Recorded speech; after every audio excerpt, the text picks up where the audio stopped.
बच्चों नमस्कार। मैं वीरेंद्र कुमार साहू, प्रधान पाठक दुर्ग से। आज हम कक्षा 9वीं गद्य खंड से स्पर्श भाग 1 नामक पाठ्य पुस्तक से पाठ 2 मेरी शिखर यात्रा नामक पाठ की लिखित और मौखिक प्रश्न समझ लेते हैं। आइए बच्चों, मौखिक प्रश्न पहला है, अग्रिम दल का नेतृत्व कौन कर रहा था? उत्तर है, अग्रिम दल का नेतृत्व उपनेता प्रेमचंद कर रहे थे। प्रश्न दूसरा, लेखिका को सागरमाथा नाम क्यों अच्छा लगा? उत्तर, सागरमाथा का अर्थ है समुद्र का मस्तक या माथा। एवरेस्ट वास्तव में समुद्र का माथा सा प्रतीत होता है, इसीलिए लेखिका को सागरमाथा नाम अच्छा लगा। प्रश्न तीसरा, लेखिका को ध्वज जैसा क्या लगा? उत्तर, लेखिका को एवरेस्ट पर बर्फ का एक भारी प्लूम जो फूल जैसा दिखता है पर्वत शिखर पर लहराता ध्वज जैसा लगा। प्रश्न चौथा, हिमस्खलन के कितने लोगों की मृत्यु हुई और कितने घायल हुए? उत्तर, हिमस्खलन से 16 शेरपा कुलियों में से एक की मृत्यु हुई और 4 घायल हो गए थे। प्रश्न पाँचवा, कैंप 4 कहाँ और कब लगाया गया? उत्तर, कैंप 4 7900 मीटर की ऊंचाई वाले साउथ कोल पर लगाया गया। प्रश्न छठवां, मृत्यु के अवसाद को देखकर कर्नल खुल्लर ने क्या कहा? उत्तर, पर्वतारोहियों के चेहरे पर मृत्यु के अवसाद को देखकर कर्नल खुल्लर ने कहा कि एवरेस्ट जैसे महान अभियान में खतरों के साथ साथ मृत्यु को भी सहज भाव से स्वीकारना पड़ता है। प्रश्न सातवां, रसोई सहायक की मृत्यु कैसे हुई?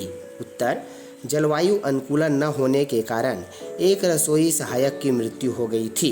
प्रश्न आठवां, लेखिका ने शेरपा कुली को अपना परिचय किस तरह दिया? उत्तर, लेखिका ने शेरपा कुली को बताया कि वह नौसिखिया है और यह एवरेस्ट अभियान उसका पहला प्रयास है। प्रश्न नौवां, लेखिका की सफलता पर कर्नल खुल्लर ने उसे किन शब्दों में बधाई दी? उत्तर, लेखिका की सफलता पर कर्नल खुल्लर ने उसे बधाई देते हुए कहा कि मैं तुम्हारी इस अनूठी उपलब्धि के लिए तुम्हारे माता पिता को बधाई देना चाहूँगा। लिखित प्रश्न है। प्रश्न पहला, नज़दीक से एवरेस्ट को देखकर लेखिका को कैसा लगा?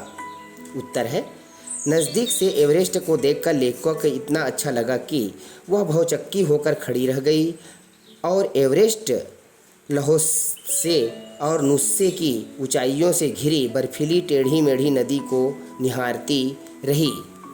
प्रश्न दूसरा, डॉक्टर मीनू मेहता ने क्या जानकारियाँ दी? उत्तर है, डॉक्टर मीनू मेहता ने अस्थायी पुलों को बनाने, लट्ठों और रस्सियों का उपयोग करने, बर्फ़ की आड़ी तिरछी दीवारों पर रस्सियों को बांधने और अभियांत्रिकी कार्यों के बारे में विस्तृत जानकारी दी। प्रश्न तीसरा, तेंजिंग ने लेखिका की तारीफ में क्या कहा?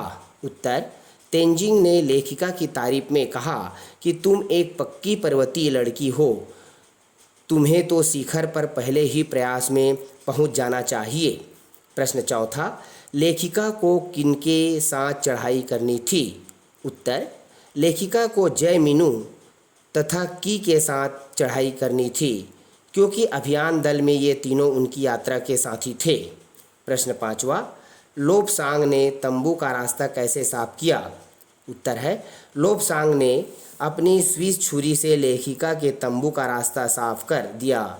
उसने बड़े बड़े हिमखंडों को काटकर जमी हुई कड़ी बर्फ की खुदाई की तथा लेखिका की जान बचाई। प्रश्न छठवां, साउथ कोल कैंप पहुंचकर लेखिका ने अगले दिन की महत्वपूर्ण चढ़ाई की तैयारी कैसे शुरू की? उत्तर है, जैसे ही लेखिका साउथ कोल कैंप पहुंची, उसने अगली दिन ही अपनी महत्वपूर्ण चढ़ाई की तैयारी शुरू कर दी। उसने खाना, कुकिंग गैस तथा कुछ ऑक्सीजन सिलेंडर इकट्ठे किए। धन्यवाद बच्चों।